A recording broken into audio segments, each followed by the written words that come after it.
Hello guys, in this video I'm going to tell you how you can pretty print JSON data or large bulk mass data in Python, right? How you can pretty print so it doesn't pretty print it right here.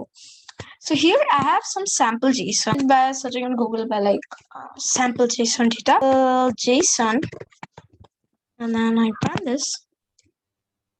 Right, so you can see this is not so good mass user huge data, so you cannot be a module called pretty print.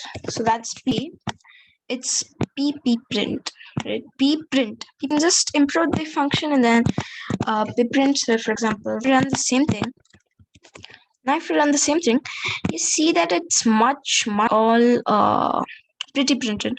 Now there are many things also. There's a list one, A, B, A, and pretty print list one, and then you will think, this is only for JSON data. Nope. So there is an indent, right?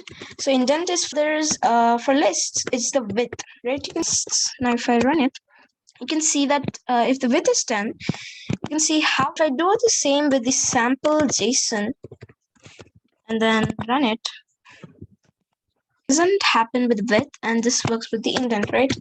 So if I do indent is equals to 4, run it again, you will see that some things are different, like here. So you can see the gap that you have just marked over here, right? So it depends on how your data is, and you can, right? So you can, if you because this is the without indent one, right? And there are many things that you can use to, like, there are many attributes here you can pass them, make your JSON or anything more formatted and more readable. So that's it, guys.